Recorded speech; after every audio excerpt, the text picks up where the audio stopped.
Hi everyone, welcome back to my YouTube channel. And आज हम CTET previous year question paper में आज जो सब्जेक्ट ईवीएस है इसके क्वेश्चंस आपके एग्ज़ाम में जिस तरीके से पूछे गए थे प्रीवियस ईयर क्वेश्चन पेपर में वो हम यहाँ पे डिस्कस करेंगे। और जैसा कि आप सभी जानते हैं कि एग्ज़ाम ऑनलाइन मोड से हो रहा है लास्ट ईयर से, और इस बार भी 31 अक्टूबर से आपका रजिस्ट्रेशन स्टार्ट हो जाएगा और 24 नवंबर तक आपको फिल करना है फॉर्म, और 25 जो है नवंबर है आपको लास्ट डेट फी सबमिशन का दिया गया है। और आपके एग्ज़ाम जो है दिसंबर लास्ट या मिड दिसंबर में स्टार्ट होगा और जनवरी तक चलेगा, जनवरी 2023 तक चलेगा। तो आई होप आप इसको समझ चुके हैं कि आपका एग्ज़ाम जल्दी ही आने वाला है और आपके पास टाइम बहुत कम है। एंड इसलिए मैं आपके लिए प्रीवियस ईयर जितने भी क्वेश्चंस आए हुए हैं यहाँ पे डिस्कस करूँगी। So let's get started now. ये जो आंसर मैं आपको बताऊंगी ये ऑफिशियल आंसर की है, जो फाइनल आंसर की है उसके अकॉर्डिंग होगा। इसमें मेरा कोई इंटरफेरेंस नहीं है। इसमें जो आंसर मैंने वहाँ से साइट से देखा है वही आपको यहाँ पे बताऊंगी और आपको एक्सप्लेन भी कर दूँगी।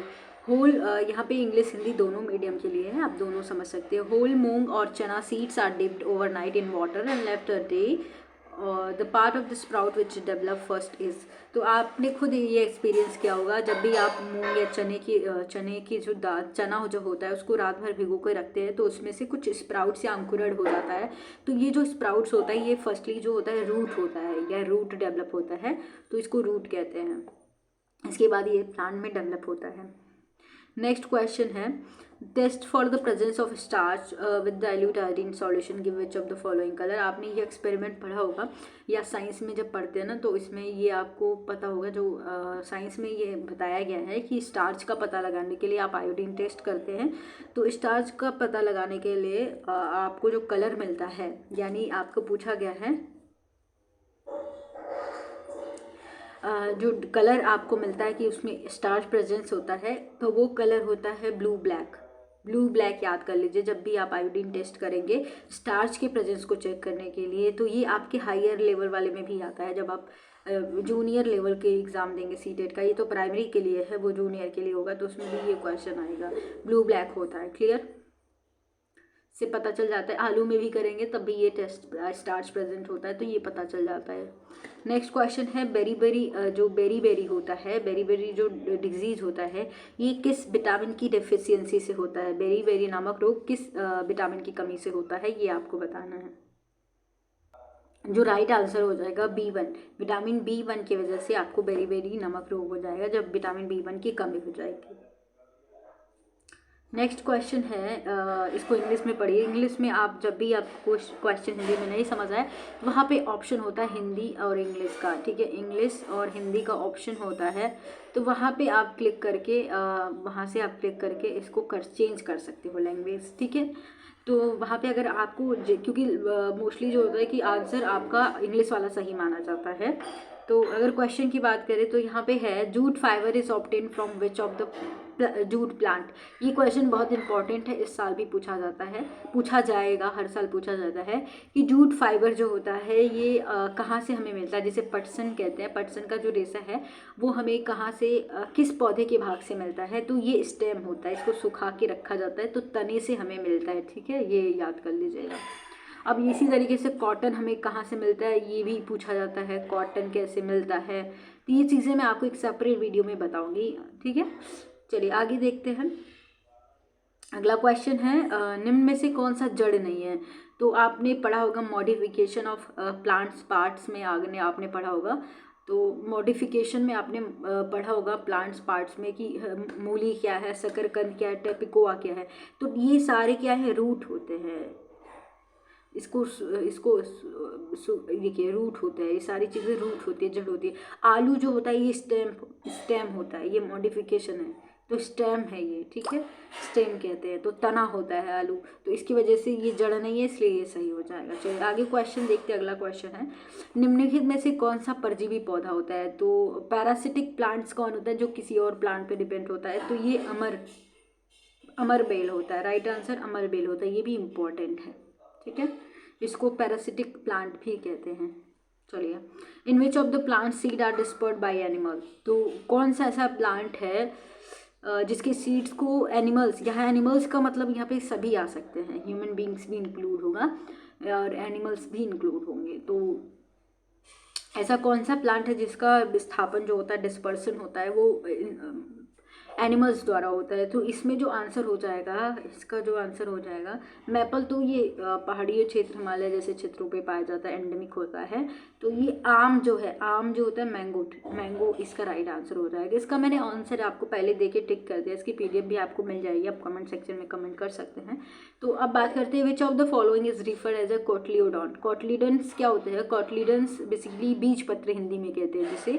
तो बीज पत्र से, यहाँ पे पत्र से क्या होता है? पत्ता या बीज पत्ती, इसको हिंदी में तो इसी से आपको निकालना है कि बीज पत्ती को ही कोटलीडन्स कहते हैं, ठीक है।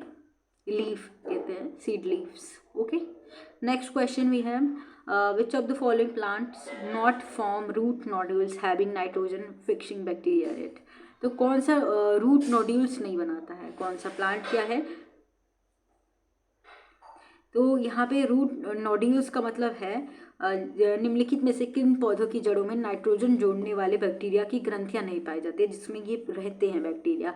तो जब स्वीट पी जो भी एक मटर जैसा है, दाल वाली चीज़ें हैं, गार्डन पी भी उसी में आता है, ग्राउंड नट्स भी वही होता है, मूंगफली भी।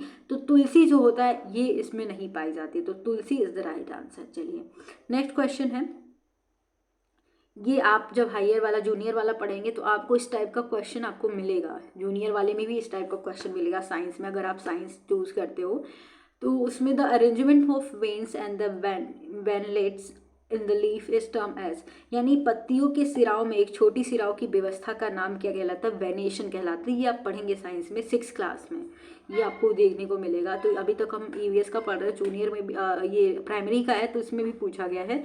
तो ये वेनेशन कहलाता है, जिसे सिरा विन्यास कहते हैं। तो राइट आंसर सिरा विन्यास हो जाएगा। नेक्स्ट क्वेश्चन देखते हैं, इसमें से फॉसिल फ्यूल्स कौन सा नहीं है? तो फॉसिल फ्यूल में नेचुरल गैस, पेट्रोलियम भी आता है, कोल भी आता है। इसमें वुड नहीं है, तो लकड़ी नहीं है, इसकी वजह से ये आ गया। चलिए आगे क्वेश्चन देखते हैं। अगला क्वेश्चन है कन्वेंशनल सोर्स ऑफ एनर्जी, परंपरागत स्रोत कौन सा है इसमें?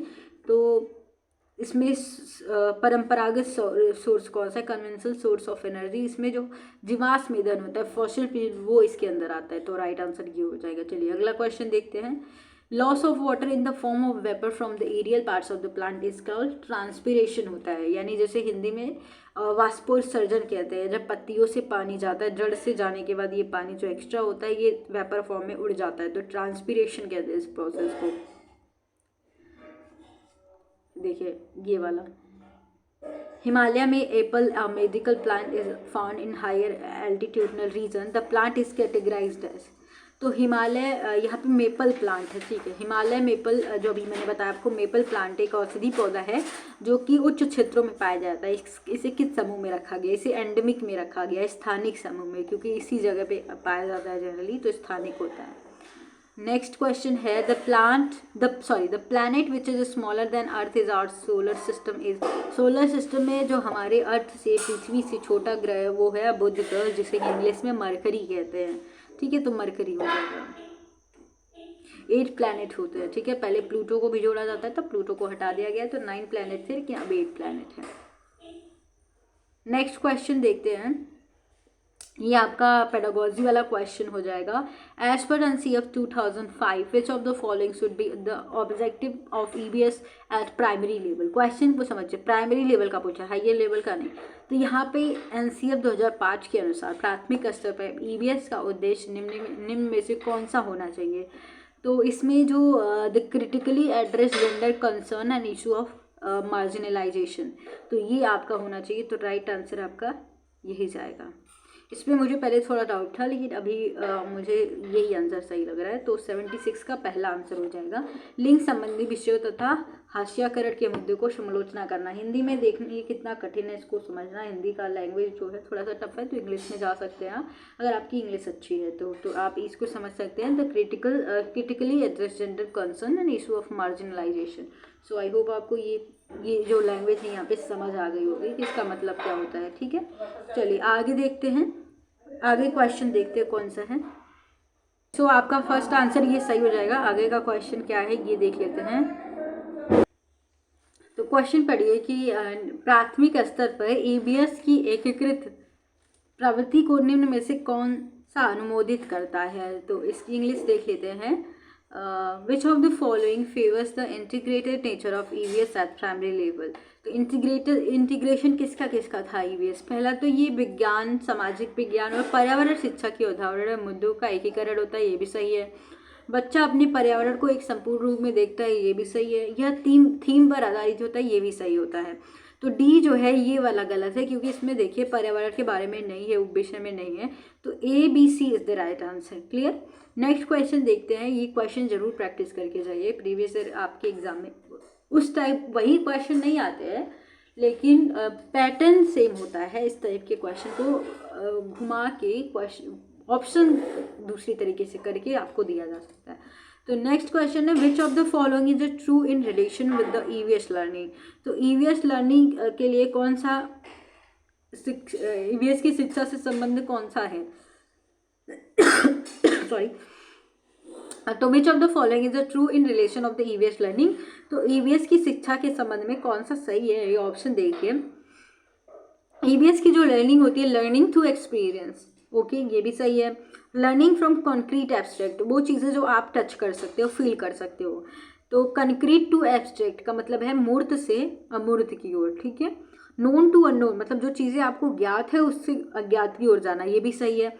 और कंटेक्चुअल बेस्ड नेचर जो होता है ईबीएस का, वो भी सही है। ईबीएस की प्रासंगिक स्वरूप, तो ये सारे ही ऑप्शन सही है। तो जो फर्स्ट दिया है ए बी सी डी, ये सही हो जाएगा। चलिए नेक्स्ट क्वेश्चन देखते हैं। Which of the following is the theme of EVS syllabus? ये तो थीम बेस्ड क्वेश्चन हमेशा ही आता है, तो आप पहले तो सिलेबस देख लेना, उसके बाद पढ़ के जाना। तो सिलेबस पहले देख लीजिए। सिलेबस में आपको जो जो थीम दिया है, सब थीम्स दिया है, उसको एक बार कवर कर लीजिएगा। तो विच of the following is the theme of the EVS? तो ईवीएस का जो थीम है, ये सारे उप मतलब ये सब थीम्स होते हैं, उप विषय होता है, लेकिन चीज़ें जो हम बनाते हैं और करते हैं ये आपका थीम है, तो ये राइट आंसर हो जाएगा। चलिए नेक्स्ट क्वेश्चन देखते हैं। सुनीता इन स्पेस जो आपका चैप्टर है, EVS text book of NCERT is based on? तो ये basically real people and their experience पे बेस्ड है, यानी वास्तविक लोग और उनके अनुभव से जुड़ा हुआ। और इनकी डेथ कब हुई, ये सारी चीज़ें पूछी जाती हैं। कल्पना चावला के बारे में भी पूछा जाता है। सुनीता इन स्पेस जो चैप्टर, इसको जरूर पढ़ के जाइए। इसका मोरल ऑफ द स्टोरी भी पूछा जाता है। नेक्स्ट क्वेश्चन देखते हैं। Which of the following can be the appropriate suggested resource for the addressing the issue of spoilage and wastage of food? तो खाद्य पदार्थों के खराब होने तथा अवयव को संबोधित करने के लिए निम्न में से कौन सा संसाधन का सुझाव उपयुक्त होगा?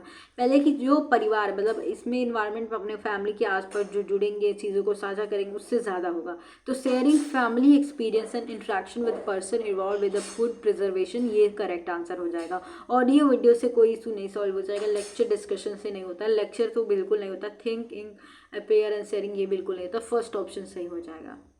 नेक्स्ट क्वेश्चन देखते हैं। ये देखिए, इसमें बहुत से लोग गलत कर सकते हैं, क्योंकि उनको लगता है कि फील्ड विजिट ही सही होगा, लेकिन यहाँ पे क्वेश्चन को पहले एक बार देख लीजिए। जल्दबाजी में ये क्वेश्चन गलत हो सकता है। In EVS a teacher can induct cleanness drive in school under? तो स्कूल की बात हो रही है। इन स्कूल में ईवीएस में एक शिक्षक निम्न में से किसके अंतर्गत स्वच्छता अभियान चला सकता है स्कूल में? ये देखिए यहाँ पे कैसा पूछा है, यहाँ पे देखिए ये मिसिंग है। यहाँ पे इसके साथ जाएंगे, इंग्लिश के साथ जाएंगे। स्कूल में पूछा है, तो स्कूल में क्या होगा? प्रोजेक्ट, परियोजना कार्य करवा के। स्कूल में क्षेत्र भ्रमण तो करेंगे नहीं, तो प्रोजेक्ट कार्य करवा के आप जो भी स्वच्छता अभियान से जुड़े चीज़ें हैं उसको चला सकते हैं। तो यहाँ पे देखिए हिंदी का थोड़ा मिसप्रिंट हो सकता है, लेकिन इसको ध्यान से पढ़ के जाइएगा, हिंदी इंग्लिश दोनों पढ़िएगा। नेक्स्ट देखते हैं। एनसीईआरटी के ईवीएस के अध्याय 15 कक्षा 5 में उसी से ठंडा उसी से गर्म नामक डॉक्टर जाकिर हुसैन द्वारा रचित एक कहानी का प्रयोग किया गया है। तो इस कहानी का मुख्य उद्देश्य क्या विकसित करना है? तो इसका विकसित करना है प्राथमिक स्तर पर श्वास लेने बच्चे छोड़ने की प्रक्रिया की समझ। तो यहाँ पे ये understanding of the process of breathing at primary level, तो ये ऑप्शन सही हो जाएगा। Next question we have, okay, ये क्वेश्चन है। The most appropriate objective of conductive formative यानी रचनात्मक असेसमेंट जो होता है in the learning of EVS is to? इसको रचनात्मक मूल्यांकन का संचालन करने का सबसे उपयुक्त उद्देश्य क्या है?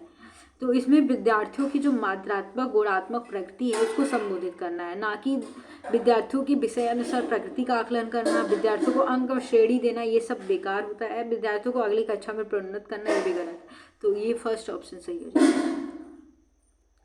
नेक्स्ट क्वेश्चन देखते हैं। A teacher of EVS always keeps a smile diary, sorry I am so sorry, it's a small diary and pen with him and observe day to day significant and interesting behavior of his student.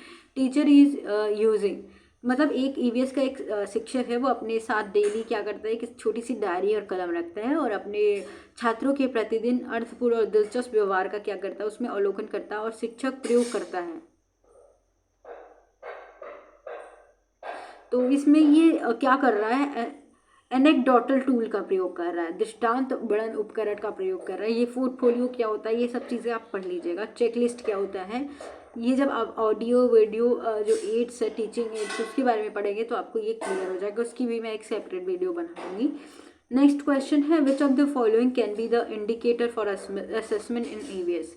तो EVS के assessment में, यानी EVS के आकलन में एक सूचक हो सकता है क्या? इसमें जो ऑब्जर्वेशन होता है ना, ऑब्जर्वेशन बहुत इंपॉर्टेंट होता है ईवीएस में। कोऑपरेशन भी हो सकता है, सहयोग हो सकता है, अवलोकन हो सकता है। स्मृति और रिमेंबर और रिकॉल का कोई ज़रूरत नहीं होता है असेसमेंट में। तो ये ऑब्जर्वेशन से और सहयोग से, तो A and B is the right answer. Okay, next question देखते हैं। The real challenge for an EVS teacher in his classroom is. तो एक मतलब वास्तविक चुनौती क्या होगी एक अध्यापक के लिए, एक पर्यावरण अध्ययन के शिक्षक के लिए? गिविंग इन्फॉर्मेशन टू स्टूडेंट, ये नहीं।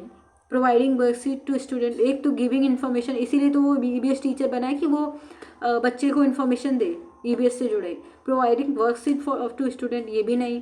प्रोवाइडिंग अपॉर्चुनिटी, चुनौती की बात करें, चैलेंज ये होता है कि providing opportunity to student for their learning, यानी विद्यार्थियों को सीखने का अवसर देना ही एक बड़ी चुनौती होती है कि उसको किस तरीके से फील्ड विजिट कराएं, सबको मौका दे, ये चीज़ें ज़रूरी होती है। गृह कार्य तो सभी देते हैं, तो ये कोई चुनौती नहीं हो सकती है। ये कॉमन सेंस वाला क्वेश्चन है। Which one of the following, which one is the effective resource for learning. तो इफेक्टिव रिसोर्स कौन हो सकता है लर्निंग के लिए? तो प्राइमरी लेवल पे बेसिकली कविताएं और कहानियाँ जो होती हैं मोस्ट इम्पॉर्टेंट होती हैं। चलिए अब दो क्वेश्चन बचे हैं, वो देख लेते हैं। Which one can be the important resource of the EVS test other than the EVS text book. मतलब टेक्स्ट बुक जो ईवीएस जिस बुक से पढ़ा रहे हैं उसके अलावा एक महत्वपूर्ण रिसोर्स क्या हो सकता है ईवीएस को पढ़ाने के लिए? तो यहाँ पे सबसे इम्पॉर्टेंट होता है समुदाय के सदस्य। जब बच्चा ऑब्जर्व करके अपने आसपास की चीज़ों को सीखेगा तो वो ज़्यादा इम्पॉर्टेंट होता है, न कि पठन सामग्री, विज्ञान प्रयोगशाला, न कि संसार का मानचित्र। जैसे विजिट करके ईवीएस के बारे में, इन्वायरमेंट के बारे में सीख सकते हैं। तो member of the community is the right answer. So last question है, which of the following assessment will be enjoyed by the student in an EVS class.